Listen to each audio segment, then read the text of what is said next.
Shalom, selamat pagi, selamat hari Minggu Bapak Saudara sekalian.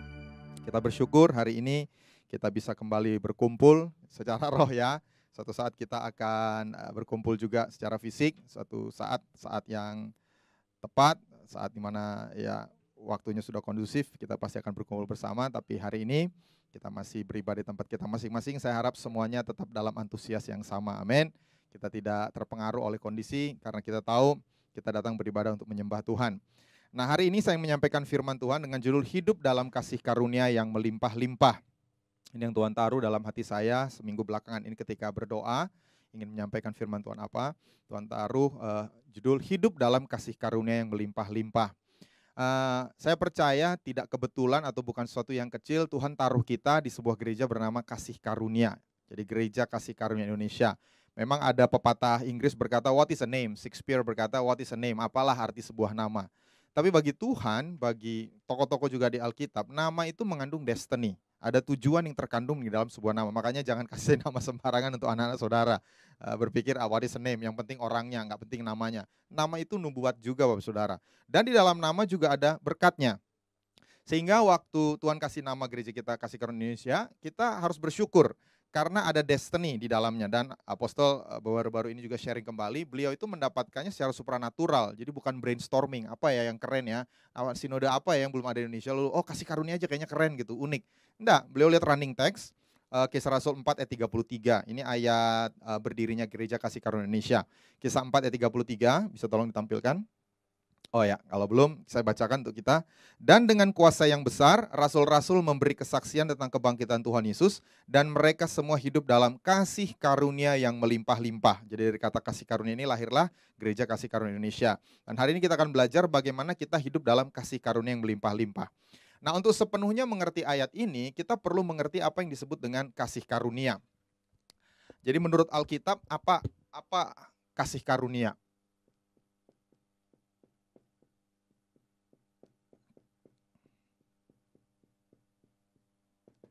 Nah, dalam bahasa Inggris, grace itu dalam bahasa Yunaninya itu charis. Nah, charis itu sering diartikan sebagai unmerited favor of God atau perkenanan Tuhan yang tidak layak kita terima. Kita tidak layak menerimanya, tapi Tuhan memberikannya, sehingga itu kasih karunia.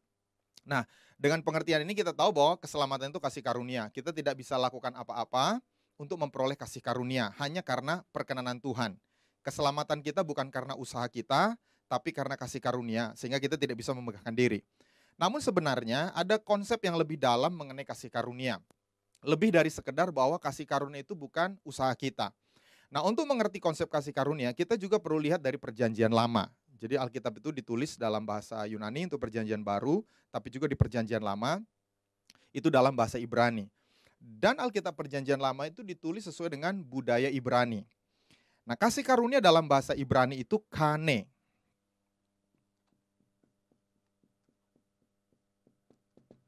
Kane. Kalau saudara mau lihat teks bahasa Ibraninya, itu seperti ini. Kane. Itu disebutkan 69 kali di dalam perjanjian lama.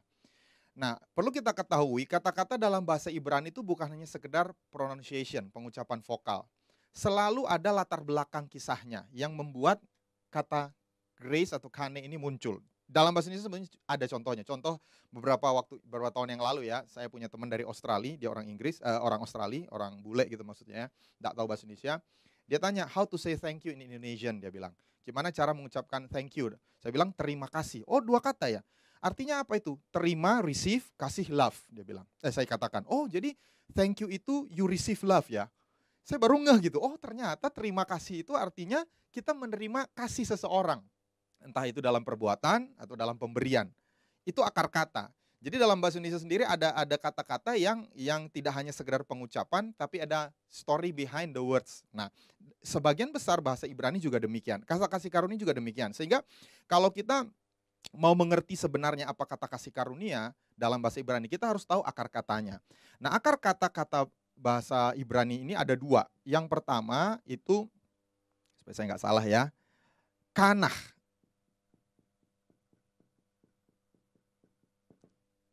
Kanah, ini dalam bahasa Ibraninya.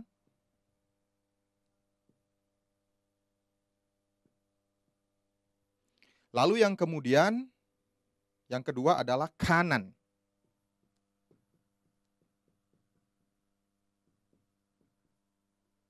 Kanan. Oke. Kanan itu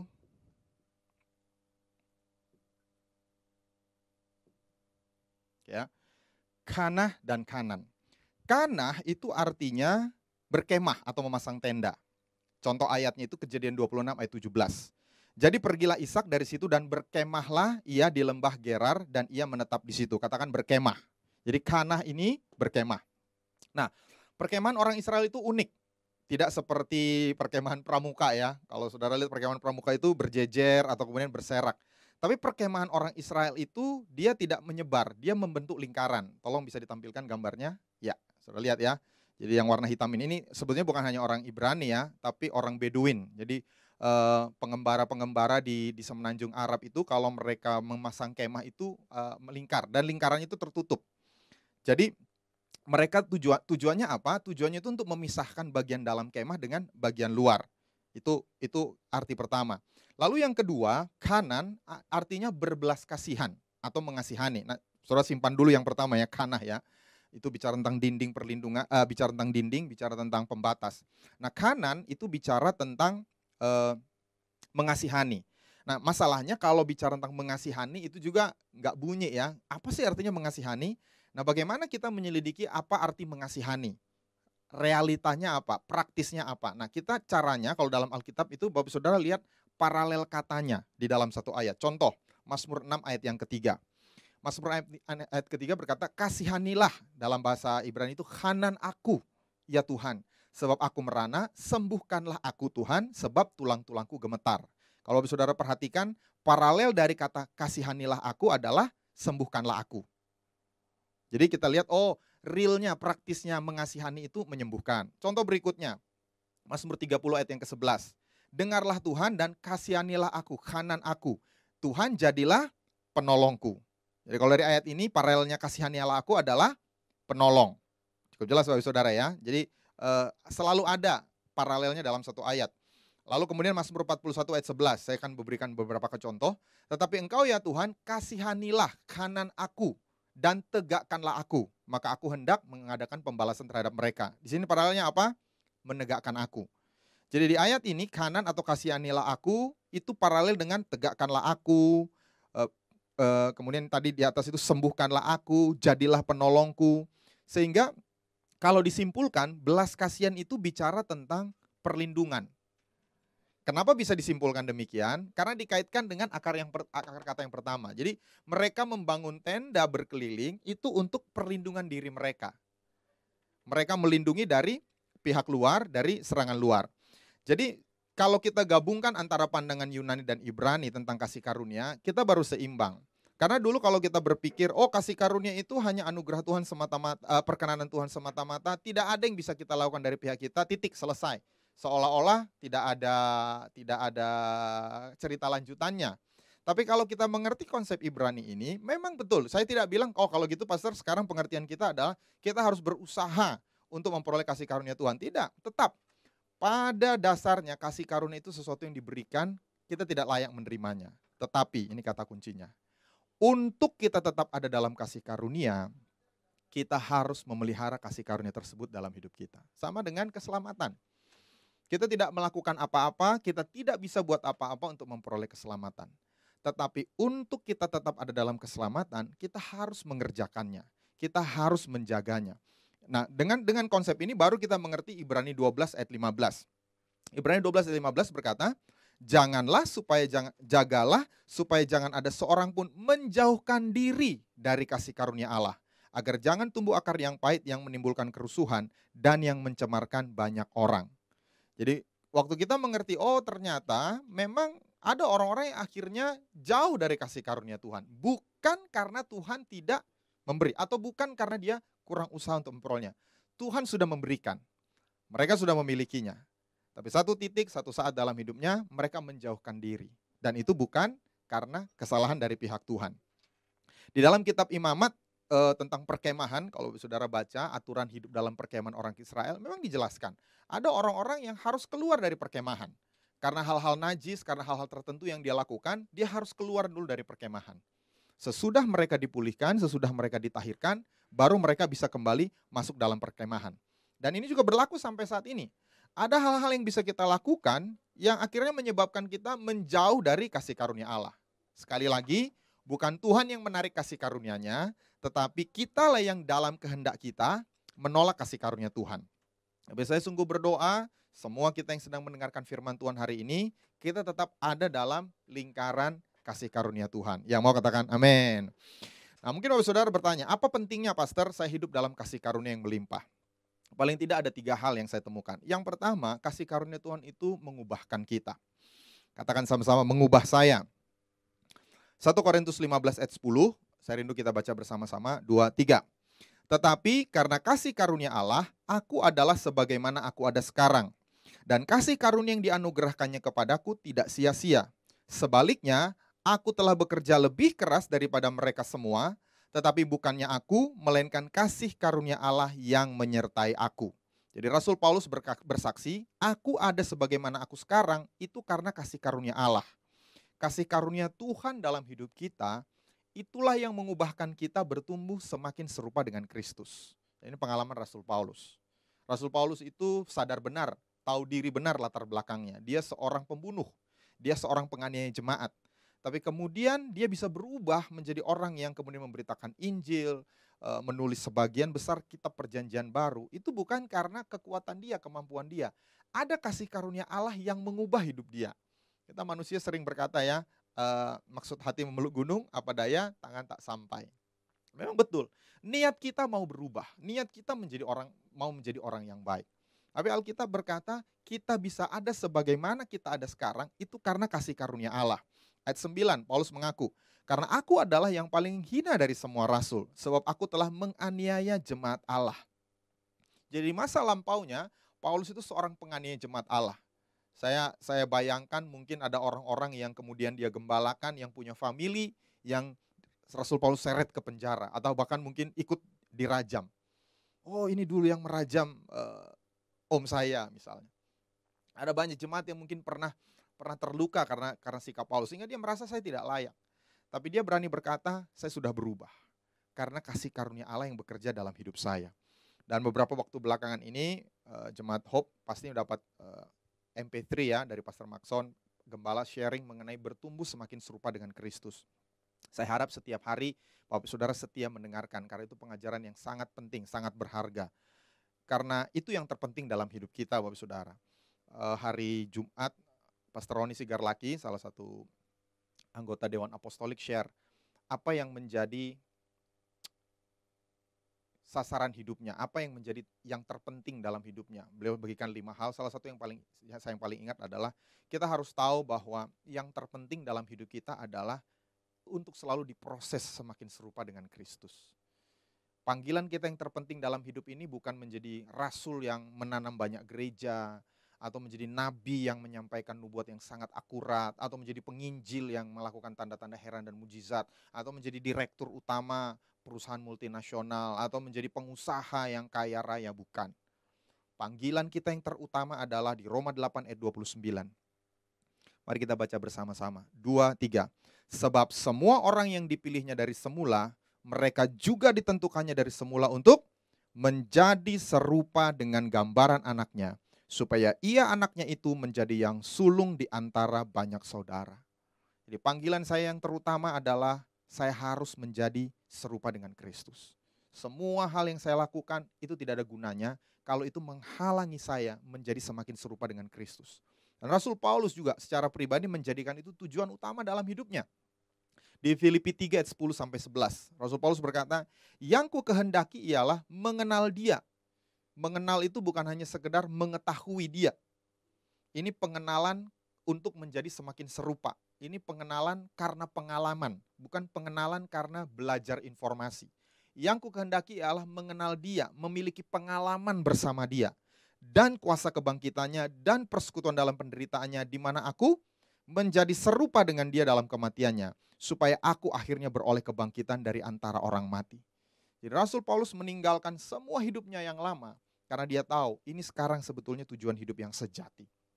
Saya mau mengenal Kristus. Saya mau bertumbuh menjadi serupa dengan Kristus. Dan dia fokuskan seluruh hidupnya untuk tujuan tersebut. Ayat 12, ayat berikutnya. Bukan seolah-olah aku telah memperoleh hal ini atau telah sempurna, melainkan aku mengejarnya. Katakan, saya mau mengejarnya. Kalau aku dapat juga menangkapnya, karena aku pun telah ditangkap oleh Kristus. Jadi Rasul Paulus tahu, sampai kapanpun dia tidak pernah akan berhenti. Bukan seolah-olah aku telah memperoleh hal ini. Mungkin dia sudah mengalami kemajuan. Mungkin dia sudah mengalami banyak perubahan. Tapi dia berkata, bukan seolah-olah aku telah memperolehnya atau aku telah sempurna. Jadi dalam pemikirannya, dia harus terus mengejar. Mengejar untuk bisa menjadi serupa dengan Kristus. Dan di ayat 13 dia berkata, saudara-saudara, aku sendiri tidak menganggap bahwa aku telah menangkapnya. Tetapi ini yang kulakukan. Aku melupakan apa yang telah di belakangku dan mengarahkan diri kepada apa yang di hadapanku. Salah satu cara untuk kita terus bertumbuh semakin serupa Kristus adalah mari lupakan apa yang telah terjadi di belakang. Baik keberhasilan maupun kegagalan. Kalau hal itu justru bisa menghambat kita untuk maju. Kita lupakan keberhasilan kita lupakan kegagalan kita berlari-lari untuk mengejar apa yang ada di depan kita. Apa yang di depan kita, 14, dan berlari-lari kepada tujuan untuk memperoleh hadiah, yaitu panggilan surgawi dari Allah dalam Kristus Yesus. Apa panggilan surgawi dari Allah dalam Kristus Yesus? Panggilan surgawi itu adalah dipanggil untuk menjadi serupa dengan Kristus. Jadi Rasul Paulus dia berlari-lari supaya panggilan surgawi menjadi serupa dengan Kristus, itu dia peroleh. Dan mari kita komit dalam hidup kita, siapapun kita. Entahkah kita sudah sekian lama mengenal Kristus, seperti Rasul Paulus waktu dia menulis surat Filipi. Atau orang yang baru terima Kristus kurang dari setahun, doesn't matter. Yang paling penting adalah komitmen kita bersama. Tuhan Yesus, saya mau. Hidup saya, karir saya, usaha saya, ibu-ibu rumah tangga, pelayanan saya sebagai ibu rumah tangga, saya mau dipakai terus untuk menjadi semakin serupa dengan Kristus. Bahkan ayat 8 ini statement cukup ekstrim menurut saya. Malahan segala sesuatu kuanggap rugi karena pengenalan akan Kristus Yesus Tuhanku lebih mulia daripada semuanya. Oleh karena dialah aku telah melepaskan semuanya itu dan menganggapnya sampah supaya aku memperoleh Kristus. Memang masalahnya karir lamanya Paulus itu adalah seorang yang harus menganiaya jemaat. Jadi kontraproduktif. Kalau dia mau pertahankan itu, dia tidak bisa menjadi Rasul Yesus Kristus. Sehingga dia harus one way or another. Nggak bisa dua-duanya jalan. Jadi saya nggak bilang, oh bisnis Bapak Ibu Saudara itu sampah, bukan. Atau karir, bukan. Ini memang latar belakang cerita ini menganggap sampah karena Rasul Paulus tahu. Yang dia lakukan dulu itu memang benar-benar berlawanan dengan kehendak Kristus. Tapi yang dapat kita pelajari di sini adalah yang lebih mulia dari semuanya adalah panggilan sorgawi untuk semakin serupa dengan Kristus. Itu sebabnya saya tantang kita. Dalam kita berbisnis, dalam kita berkarir, dalam kita bersekolah, jangan kompromi. Jangan ambil jalan yang tidak sesuai kehendak Tuhan. Apa gunanya seseorang memperoleh seluruh dunia, tapi kehilangan jiwanya, kehilangan nyawanya. Tidak ada yang kita bisa ganti. Kita pakai untuk menggantikan nyawa kita, jiwa kita. Kasih karunia yang Tuhan berikan dalam hidup kita. Jadi mari kita ingat bahwa kita perlu menjadi orang yang berlari-lari, bersungguh-sungguh untuk mengenal Kristus. Dan kasih karunia Tuhan itu yang membuat kita berubah. Lalu yang kedua, kasih karunia Tuhan itu akan memampukan kita. Memampukan kita. Ayat bagian B tadi 1 Korintus 15 ayat 10. Sebaliknya aku telah bekerja lebih keras daripada mereka semua, tetapi bukannya aku, melainkan kasih karunia Allah yang menyertai aku. Jadi kasih karunia Tuhan itu bukan membuat kita jadi lebih nyantai. Oh, karena ada kasih karunia Tuhan, saya tidak perlu kerja keras. Orang lain kerja keras, saya kerja keras saya kerja plus kasih karunia sehingga kerja lebih ringan. Bukan. Justru kasih karunia itu membuat kita mampu bekerja lebih keras. Jadi kerja kerasnya sama. Bedanya adalah kita dapat suntikan kalau bisa dibilang ya, dapat suplemen namanya kasih karunia. Dan suplemen itu membuat kita akan jauh lebih produktif bagi kerajaan Allah. Di Filipi 1 ayat 22a, Rasul Paulus berkata, tetapi jika aku harus hidup di dunia ini, itu bagiku bekerja memberi buah. Jadi sekali lagi, kita tidak mendapatkan kasih karunia Tuhan karena kita bekerja, karena kita menyogok Tuhan. Nanti kita akan belajar bagaimana caranya kasih karunia Tuhan itu datang dalam hidup kita. Bukan karena usaha kita. Tapi sesudah kita menerima kasih karunia Tuhan, kita harus produktif Bapak Ibu Saudara. Kita harus maksimal, semaksimal mungkin yang bisa kita kerjakan. Sambil kita berdoa, Tuhan aku butuh kasih karuniamu. Supaya sesudah bekerja keras tidak kalah, tidak tumbang, tidak kecapean, tidak menyerah. Kasih karunia Tuhan membuat kita tetap bisa terus bertahan dan bahkan makin maksimal. Nah, Rasul Paulus itu juga orang yang kalau kita lihat kesaksian hidupnya bekerja sangat keras. Baik bagi pemberitaan Injil maupun dalam tanda kutip ya, pekerjaan di luar, saya bisa bilang pekerjaan sekulernya gitu ya, sebagai pembuat kemah. Dia harus membiayai tim misinya sehingga dia harus ada pekerjaan sampingan membuat kemah. Tapi intinya adalah baik dalam pemberitaan Injil maupun pekerjaan sekulernya, dia orang yang bekerja keras. Dan saya berdoa kita memiliki mental yang sama. Pelajar-pelajar, mahasiswa-mahasiswi, walaupun kita ini school from home, work from home, mari jadi pelajar yang rajin. Kalau saudara nggak mengerti, berdoa Tuhan berikan saya kasih karunia untuk saya bisa mengerti pelajaran saya. Sehingga kita tidak kalah, teman-teman pelajar dan mahasiswa tidak kalah kualitas dengan mungkin generasi sebelumnya atau nanti generasi sesudahnya, sesudah masa pandemi ini berlalu. Memang kadang-kadang kita ya bukan mengasihani diri ya, teman-teman yang lulus kuliah atau lulus SMA pada masa-masa ini mengalami beberapa hal yang tidak menguntungkan gitu ya. Ada yang nggak bisa langsung onsite kampusnya, harus tetap online. Tapi kita punya kasih karunia Tuhan, sehingga saudara menjadi SDM yang tetap unggul, walaupun belajar secara online. Amin. Tapi tetap rajin, tetap maksimal dalam belajar. Kita yang bekerja juga sama, walaupun mungkin kita gajinya harus dikurangi karena work from home, tetap kerja maksimal. Jangan punya mental, saya cuma dibayar 60% pastor, 70% pastor, maka saya akan kasih kapasitas saya 60-70. Jangan. Kita harus hargai kasih karunia Tuhan. Kita bekerja juga bukan karena kita digaji. Gaji itu adalah akibat kita bekerja melayani Tuhan. Itu harusnya menjadi mental kita orang Kristen. Kita tahu bahwa pekerjaan kita itu pelayanan kita. Dan kalau misalnya, kalaupun, ini bukan berarti kenyataannya, kalaupun perusahaan tempat Anda bekerja, bos Anda itu tidak menghargai sebagaimana seharusnya, mungkin bukan karena dia nggak mau, memang karena keuangan sedang susah, Tuhan itu tidak pernah tidur. Tuhan lihat effort saudara, Tuhan akan memberi reward, akan memberi upah dari banyak cara.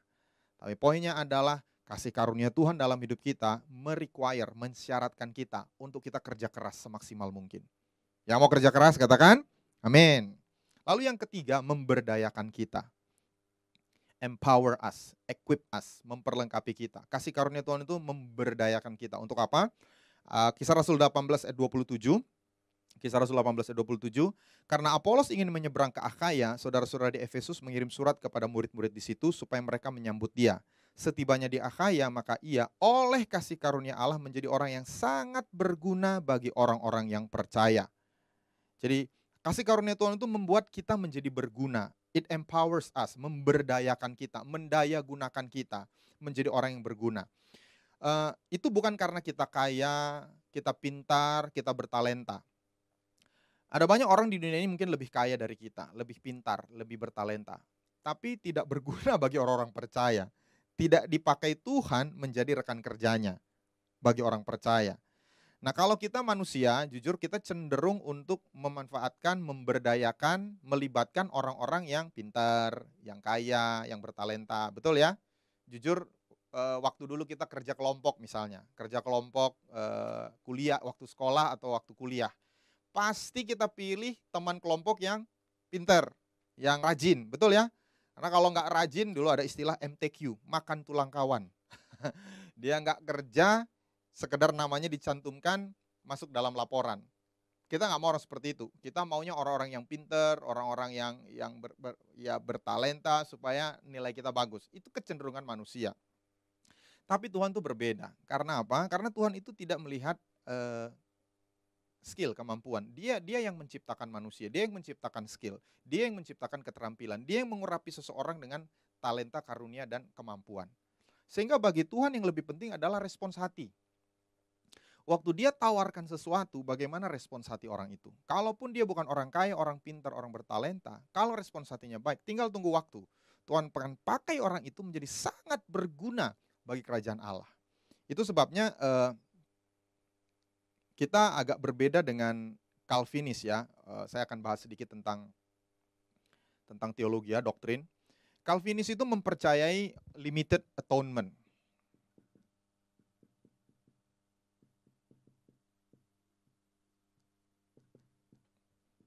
Limited atonement itu artinya mungkin kalimatnya kurang menggambarkan seluruhnya konsepnya, tapi nanti saya akan jelaskan. Artinya pengorbanan untuk kalangan terbatas. Atonement itu pendamaian. Pengorbanan Kristus itu pendamaian untuk kalangan terbatas. Jadi kaum Calvinis percaya bahwa Allah Bapa sudah menyeleksi orang-orang tertentu yang akan bisa menerima manfaat dari pengorbanan Kristus di kayu salib. Bukan atonement-nya yang dilimit. Kalau atonement atau pengorbanan Kristus itu tidak terbatas. Dia menghapus semua dosa. Dia menghapus dosa segala abad. Tapi yang limitednya adalah dalam doktrin predestinasi ada orang-orang yang sudah diseleksi atas hak prerogatif Tuhan. Nah kita, GKRI, kita tidak percaya limited atonement. Kita percaya lebih Arminian. Kalau saudara belajar sejarah gereja, Calvin versus Arminian. Kita percaya bahwa Allah adalah kasih. Sehingga Allah menawarkan kasih karunia kepada semua orang. Tidak dipilih sejak sebelum dunia dijadikan. Semua orang akan ditawarkan kasih karunia-Nya. Tapi tergantung yang bersangkutan mau menerima atau tidak. Nah kalau itu kita aplikasikan dalam pekerjaan Tuhan, sama. Tuhan tidak pilih orang karena dia kaya, karena dia pintar, karena dia bertalenta. Tuhan tawarkan kepada semua orang. Siapa yang mau dipakai untuk berguna bagi kerajaan Allah. Tapi tergantung yang bersangkutan mau menerima kasih karunia tersebut atau tidak. Nah kalau saya mau pastor, bagaimana caranya? Supaya kita bisa hidup dalam kasih karunia yang berlimpah-limpah, yang pertama, jadikan Yesus Tuhan sebagai Tuhan di hidup kita. Maksudnya apa sebagai Tuhan? Di Yohanes 1 ayat 17, dikatakan, sebab hukum Taurat diberikan oleh Musa, tetapi kasih karunia dan kebenaran datang oleh Yesus Kristus. Jadi Yesus Kristus itu adalah saluran kasih karunia Allah Bapa. Dia yang membawa kasih karunia Allah Bapa. Kalau kita tahu di perkemahan orang Israel, bagian tengah itu ada tiang awan, ada tiang api. Tiang awan dan tiang api itu yang menentukan lokasi perkemahan. Kehadiran Yesus Kristus itu yang membawa kasih karunia ke dalam dunia ini. Tapi menerima Yesus sebagai Tuhan itu tidak sama dengan hanya sekedar menjadi orang Kristen. KTP saya Kristen, pastor. Saya tiap hari doa. Saya baca Alkitab. Saya ibadah sekali 1 minggu. Bahkan mungkin meningkat lagi, saya melayani. Menjadikan Yesus sebagai Tuhan di 1 Petrus pasal 3 ayat 15a. Dikatakan seperti ini. Tetapi kuduskanlah Kristus di dalam hatimu sebagai Tuhan. Kuduskanlah Kristus di dalam hatimu sebagai Tuhan. Jadi kuduskan itu maksudnya nyatakan, tetapkan, sanctify. Jadi ini kayak tahbiskan gitu ya. Ada kalau bahasa gerejanya itu ada penahbisannya, ada seremonialnya. Tetapkan Kristus itu sebagai Tuhan dalam hati. Hati itu pusat hidup manusia. Jadi artinya kita tetapkan Tuhan itu, kita tahbiskan, kita tempatkan, kita declare, kita angkat Tuhan itu sebagai Tuhan penguasa dalam hidup kita. Dan kalau kita ambil ilustrasi di perkemahan orang Israel seperti tadi yang kanan ini, memang ada orang-orang yang dimasukkan. Mereka secara status itu bukan orang Ibrani, bukan orang Israel. Waktu orang Israel keluar dari Mesir, kalau Bapak Saudara baca, tidak semua itu keturunan Yakub. Tidak semua itu keturunan suku Israel. Ada bangsa-bangsa lain menggabungkan diri, ikut keluar dari Mesir. Dan mereka ikut berkemah. Dan mereka boleh ikut berkemah. Dengan catatan pertama, mereka harus menjadi orang Ibrani. Harus disunat. Harus dinyatakan saya ini ikut Yahudi. Tapi yang kedua juga, orang-orang di dalamnya itu harus hidup sesuai dengan aturan perkemahan itu. Saya katakan tadi, kalau ada hal najis yang mereka lakukan, mereka harus keluar dulu. Jadi itu sebabnya menjadikan Yesus sebagai Tuhan itu butuh proses hari demi hari. Ini bukan hanya sekedar status.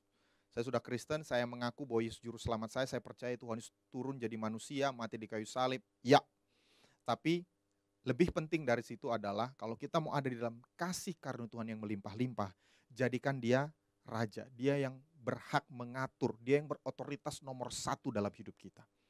Izinkan dia yang menjadi penentu setiap keputusan kita. Setiap kali kita melakukan sesuatu, kita tanya kepada dia. Dia yang menetapkan, dia yang menentukan. Jadikan Yesus sebagai Tuhan. Tapi yang kedua, ini yang saya akan bahas agak panjang dan praktis, hidup rendah hati. Katakan rendah hati. Jadi rendah hati itu sifat yang akan menarik kasih karunia Tuhan dalam hidup kita.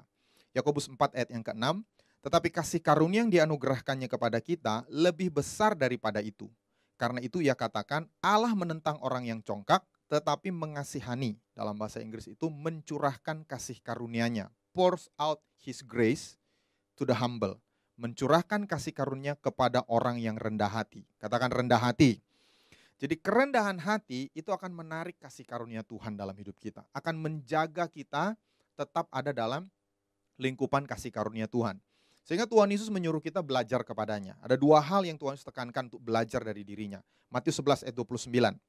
Kita baca sama-sama Matius 11 ayat 29, 2, 3. Pikulah kuk yang kupasang dan belajarlah padaku. Karena aku lemah lembut dan rendah hati dan jiwamu akan mendapat ketenangan. Katakan lemah lembut. Katakan rendah hati. Jadi lemah lembut dan rendah hati ini sepasang. Orang lemah lembut itu biasanya adalah orang rendah hati. Orang yang rendah hati itu akan jadi orang yang lemah lembut. Nah, lemah lembut ini bukan cara bicara atau cara berjalan. Lemah lembut ini kemampuan menguasai kekuatan. Itu definisinya. Kemampuan untuk menguasai kekuatan. Waktu saudara harusnya bisa membalas karena saudara lebih kuat dari orang itu, tapi karena Anda lemah lembut, Anda kuasai diri. Anda tahan diri. Itu lemah lembut. Power to control strength. Kekuatan untuk menguasai strength, kemampuan untuk menguasai kekuatan. Dan rendah hati. Dan dibutuhkan kerendahan hati untuk bisa jadi orang yang lemah lembut. Kalau orang sombong, oh ente jual, aneh beli gitu ya. Emang cuma ente yang bisa. Nah, itu pasti rame gitu ya. Dan memang saudara mungkin menang karena saudara lebih kuat, lebih punya uang, posisinya mungkin lebih benar. Yesus itu posisinya lebih benar, tapi dia lemah lembut. Dia tidak membalas orang yang mencaci maki dia, yang menganiaya dia. Nah, bagaimana belajar tentang kerendahan hati? Gampang, buang lawannya. Lawan rendah hati adalah kesombongan. Kita akan belajar dari Alkitab. Apa saja kata Alkitab mengenai kesombongan. Kesombongan itu sifat dosa yang mendasar dan menjadi akar dari banyak dosa lainnya. Kesombonganlah yang menyebabkan setan dibuang dari surga. Jadi kalau bisa dibilang dosa pertama di alam semesta ini adalah kesombongan. Yesaya 14 ayat 12 sampai 14. Wah, engkau sudah jatuh dari langit, hai bintang timur, putra fajar. Nah, bintang timur, putra fajar ini kalau di King James itu langsung disebut namanya Lucifer. Ini setan, penghulu malaikat yang kemudian dibuang ke bumi. Bintang timur, putra fajar, engkau sudah dipecahkan dan jatuh ke bumi, hai yang mengalahkan bangsa-bangsa. Engkau yang tadinya berkata dalam hatimu, aku hendak naik ke langit, aku hendak mendirikan takhtaku mengatasi bintang-bintang Allah, aku hendak duduk di atas bukit pertemuan jauh di sebelah utara, aku hendak mengatasi ketinggian awan-awan, hendak menyamai yang maha tinggi. Jadi 5 kali ditekankan, aku hendak, aku hendak, aku hendak, aku hendak. Itu berakar dari kesombongan, berakar dari kesombongan. Diulang lagi di Yeskiel pasal 28 ayat 14 sampai 17. Bapak Saudara bisa catat saja Yeskiel 28 ayat 14 sampai 17 sama. Ini juga tentang Lucifer yang akhirnya dibuang dari surga karena dia sombong. Ayat 17 saja coba tolong sampaikan. Engkau sombong karena your beauty, keindahanmu, kecantikanmu. Hikmatmu kau musnahkan demi semarakmu. Ke bumi kau kulempar, kepada raja-raja engkau kuserahkan menjadi tontonan bagi matanya. Jadi karena kesombongannya dia terlempar dari surga, dibuang ke bumi.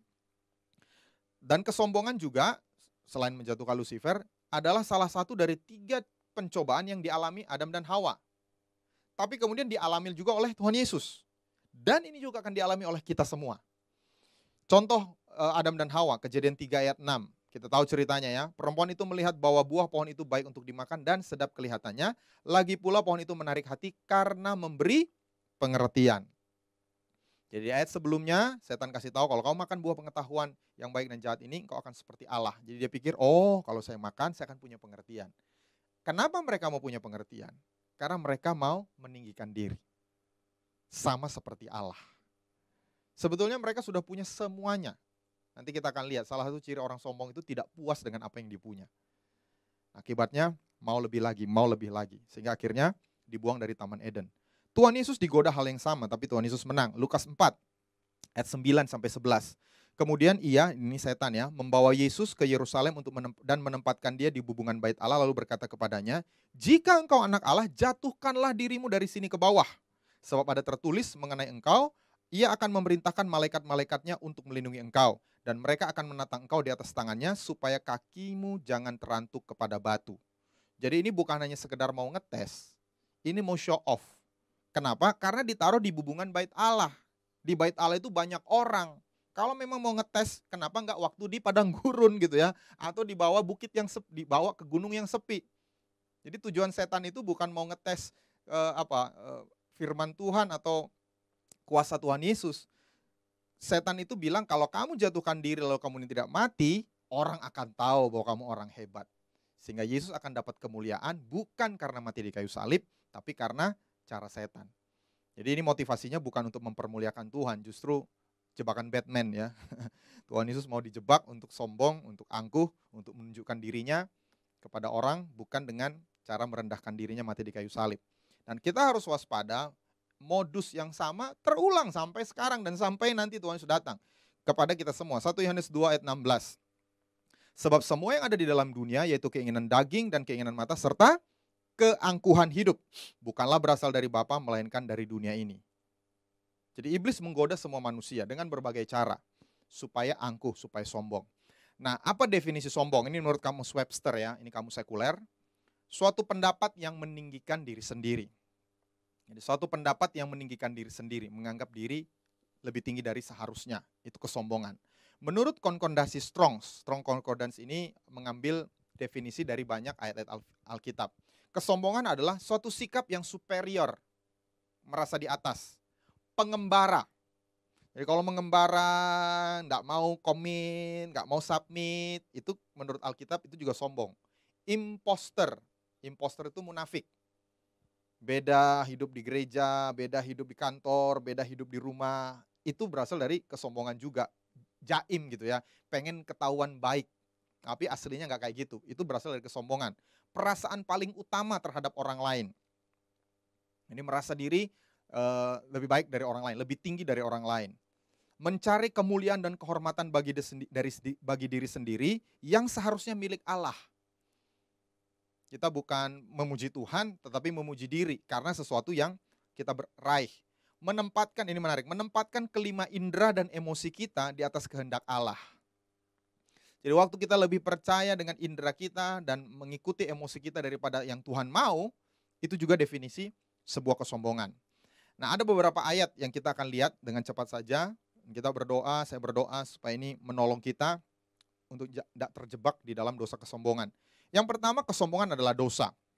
Ini beberapa ayat Alkitab yang menjelaskan tentang kesombongan. Amsal 21 ayat 4.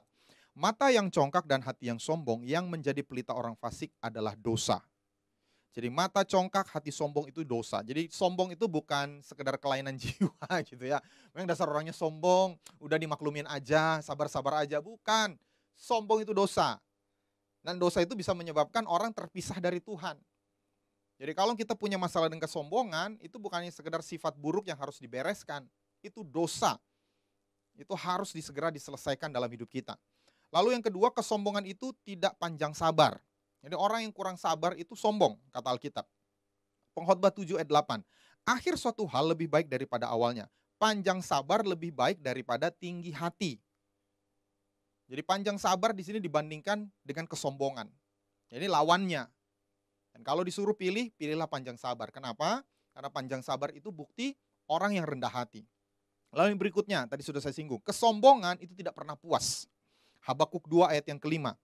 Orang sombong dan khianat dia yang melagak, tetapi ia tidak akan tetap ada. Ia mengangakan mulutnya seperti dunia orang mati dan tidak kenyang-kenyang seperti maut. Sehingga segala suku bangsa dikumpulkannya dan segala bangsa dihimpunkannya. Jadi ciri kesombongan lain menurut Alkitab adalah perasaan yang tidak pernah puas dengan apa yang sudah dimilikinya.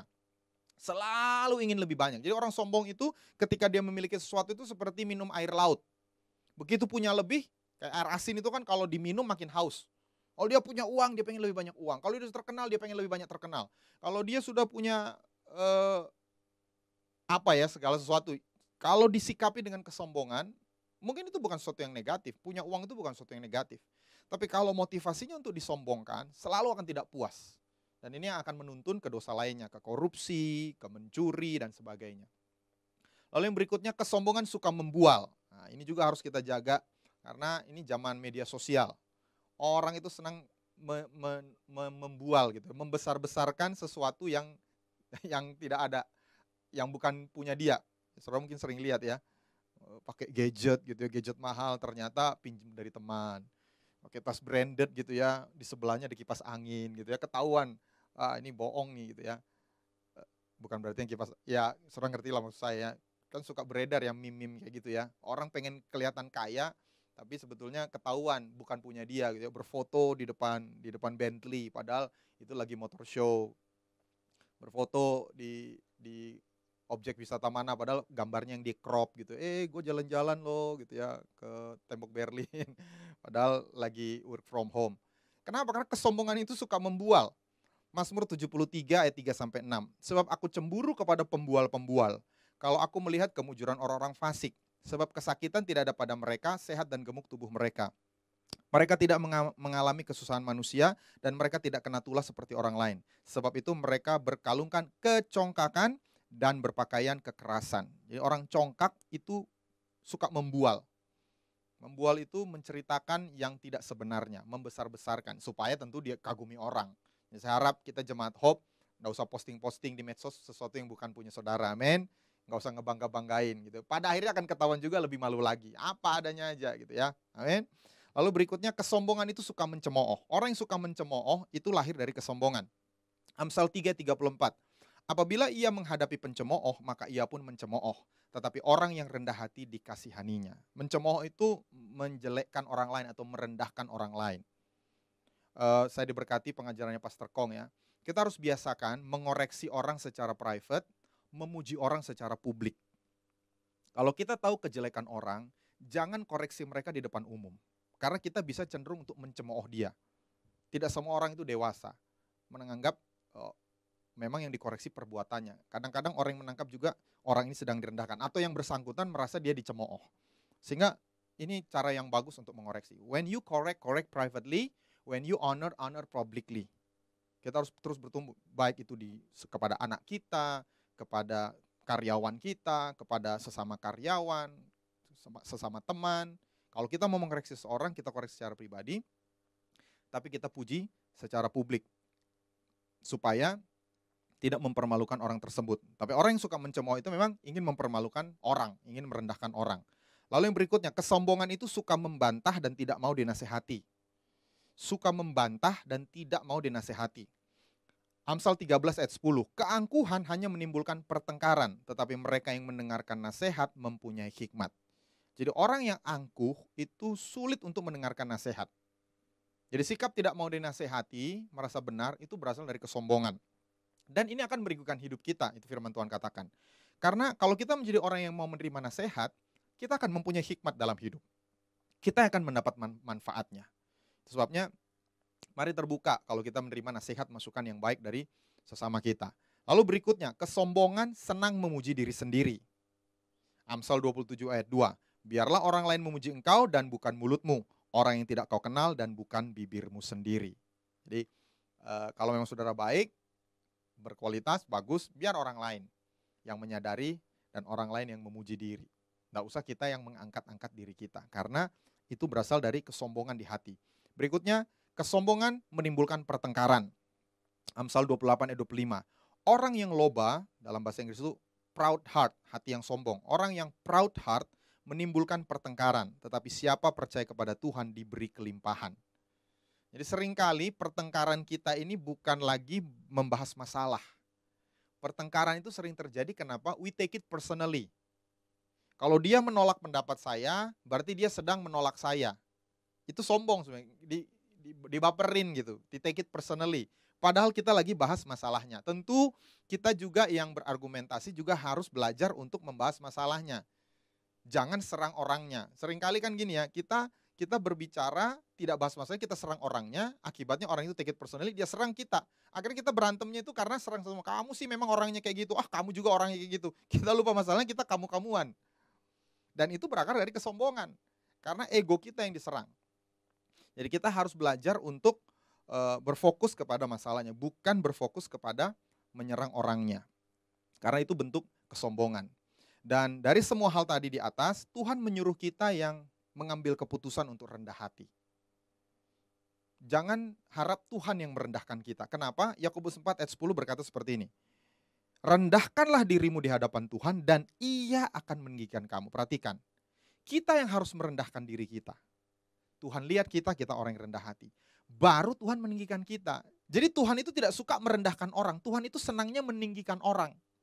Jadi jangan suruh Tuhan merendahkan kita yang rendahkan hati. Sesudah Tuhan lihat, oh dia ini rendah hati di hadapanku, Tuhan akan tinggikan kita.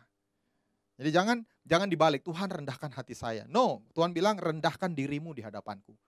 Aku gak suka merendahkan orang, aku itu sukanya meninggikan orang. Waktu engkau rendah hati, aku akan tinggikan engkau dengan caraku. Jadi saya berdoa supaya dua hal ini sungguh kita pegang. Pertama, kita jadikan Yesus sebagai Tuhan dalam hidup kita. Dia yang nomor satu berotoritas dalam hidup kita. Tapi yang kedua, kita belajar hal praktis. Untuk jangan sombong, untuk rendah hati.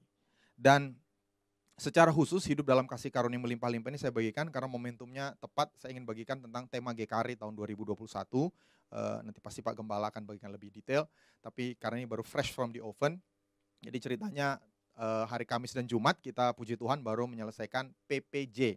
PPJ itu singkatan dari Persekutuan Pelayan Jemaat. Jadi sekali 1 tahun GKRI secara sinode itu mengadakan konferensi nasional. Kita berkumpul biasanya itu 3-4 hari di satu kota, bisa di Bandung, pernah di Batam, lalu kemudian di Jakarta. Ya, seingat saya itu yang kota-kota besar. Dan biasanya yang hadir 250 sampai 300 yang tinggal 3-4 hari, gembala, full timer kebanyakan. Tapi kali ini karena pandemi, kita mengadakan secara online 2 hari, hari Kamis dan Jumat, dan puji Tuhan yang hadir itu hampir 900 orang. Karena tidak perlu datang berkumpul satu tempat, gembala, tim gembala, pengurus, penata layan. Jadi ini the largest crowd ever.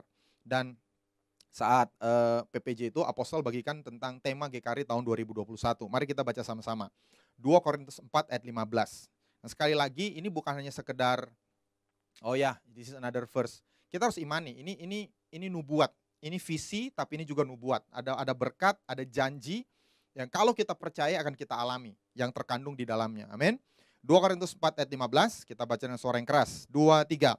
Sebab semuanya itu terjadi oleh karena kamu, supaya kasih karunia yang semakin besar berhubung dengan semakin banyaknya orang yang menjadi percaya, menyebabkan semakin melimpahnya ucapan syukur bagi kemuliaan Allah. Jadi kalau Bapak Saudara perhatikan ada 3 semakin tuh.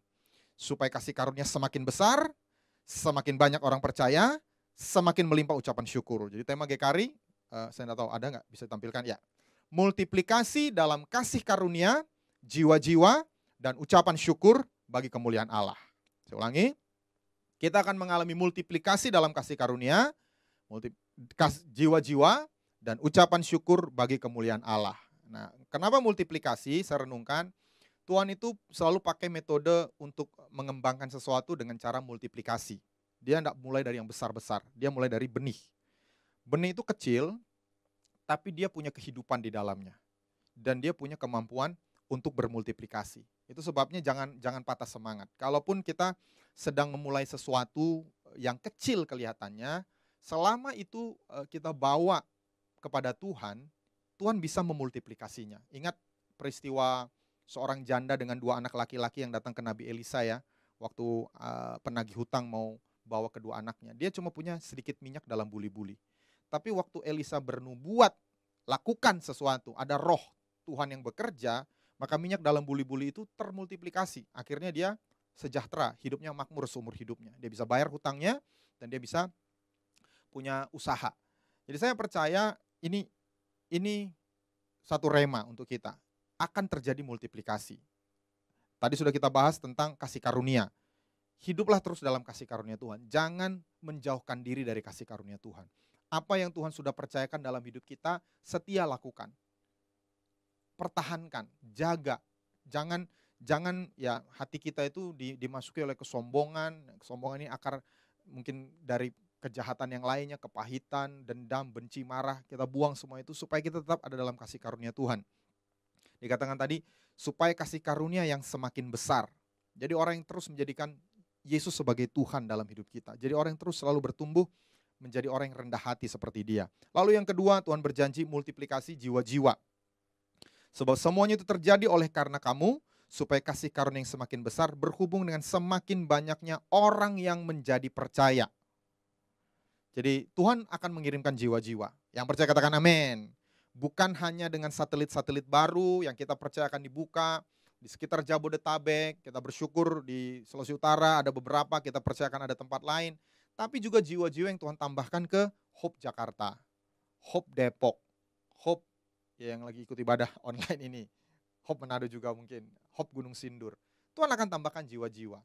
Dan kita nggak bisa kadang-kadang membayangkan bagaimana caranya, itu cara Tuhan. Bagian kita adalah mempersiapkan diri. Di Efesus 4 ayat 11 sampai 12, itu sebabnya saya motivasi jemaat-jemaat. Efesus 4 ayat 11-12 berkata seperti ini, dan ialah yang memberikan baik rasul-rasul maupun nabi-nabi, baik pemberita-pemberita Injil maupun gembala-gembala dan pengajar-pengajar, untuk memperlengkapi orang-orang kudus bagi pekerjaan pelayanan, bagi pembangunan tubuh Kristus. Bapak saudara yang orang kudus tolong angkat tangan. Nah, yang tidak angkat tangan berarti orang tidak kudus ya. Sekali lagi, orang kudus tolong angkat tangan. Oh saya orang Solo mas, orang Pati. Ini bukan orang dari kota kudus, orang yang dikuduskan. Ya, kita semua orang kudus. Nah Tuhan berkata, kalau kita orang kudus, kita harus diperlengkapi bagi pekerjaan pelayanan. Nah dalam masa pandemi ini sebetulnya ada satu pelajaran penting yang kita pelajari sebagai orang yang malang melintang dalam pergerejaan. Ini Pastor Kong share waktu hari Kamis ya. Selama ini sebelum masa pandemi, kita banyak fokuskan resource kita itu di ibadah raya. Kita perbaiki infrastruktur, lighting, sound system, kita latih skill untuk ibadah raya. Sekarang ibadah raya ditutup, dalam arti ibadah onsite ya. Sehingga resource kita itu sekarang harus kita arahkan kepada ibadah-ibadah kecil. Entah itu komsel, entah itu kelompok pemuritan. Apa yang kita lakukan? Kita harus buat komsel itu jadi sesuatu yang excited lagi. Orang-orang senang, orang-orang diberkati. Pemuritan juga. Caranya bagaimana? Kita harus perlengkapi jemaat-jemaat itu menjadi pemimpin-pemimpin komsel. Bisa berkhotbah, bisa menyampaikan firman Tuhan, bisa memimpin pujian, dan sebagainya. Itu yang jadi prioritas kita sekarang. Dan saya percaya kalaupun pandemi ini berlalu, kita kembali bisa berkumpul, tetap dua-duanya ini akan dibutuhkan. Kita tuh akan membangun ibadah raya kita, tapi yang ini tidak ditinggalkan. Karena Efesus 4 ayat 11 dan 12 itu bicara tentang hal ini. Semua orang harus diperlengkapi. Ada satu ayat yang saya tidak sempat buka, bagikan tentang Ishak yang membangun kemahnya di antara Betel dan Ai. Ai itu artinya puing-puing.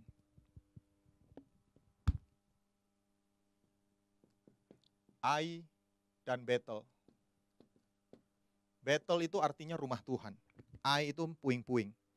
Kita harus bertumbuh dari Ai ke Betel. Betel di mana puing-puing itu dijadikan batu hidup, membangun rumah rohani. Kalau kita sebagai jemaat, kita adalah orang-orang yang sudah ditebus oleh Tuhan. Kita jangan hanya menjadi puing-puing yang ditumpuk.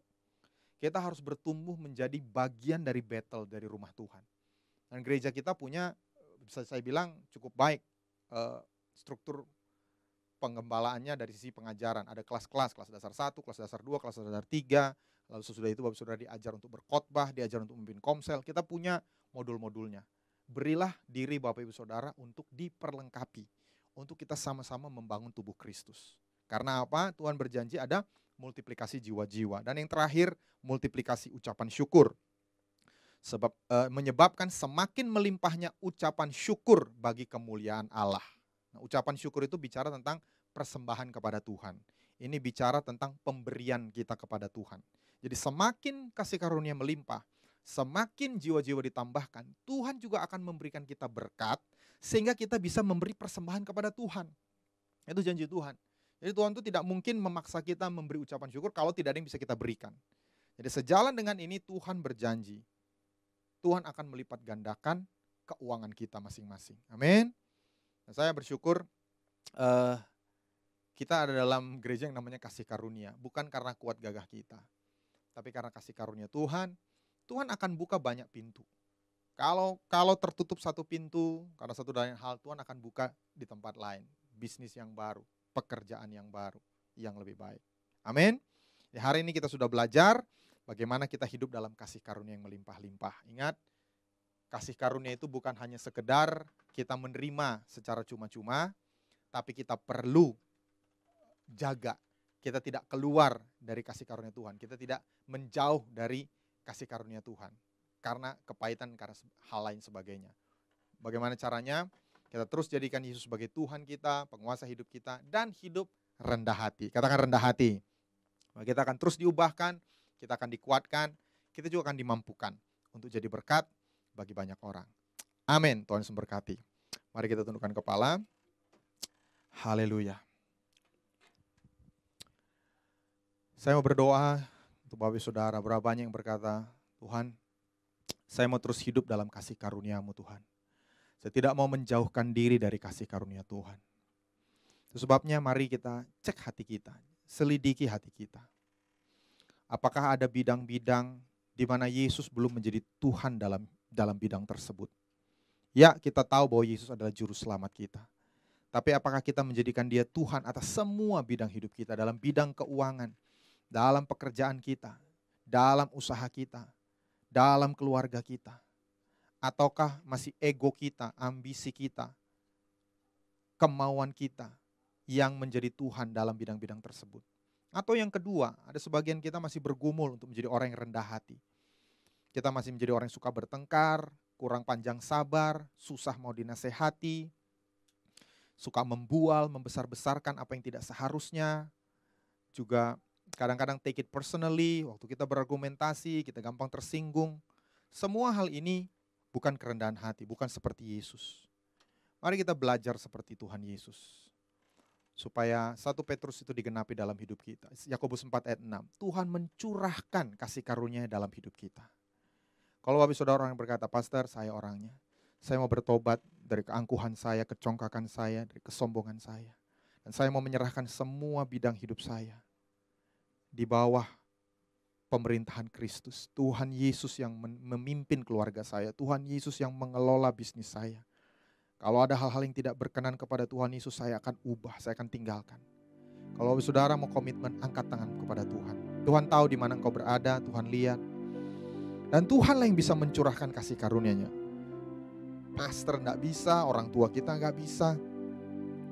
Tuhan yang bisa curahkan kasih karunia, dan Dia lihat hati kita yang paling dalam.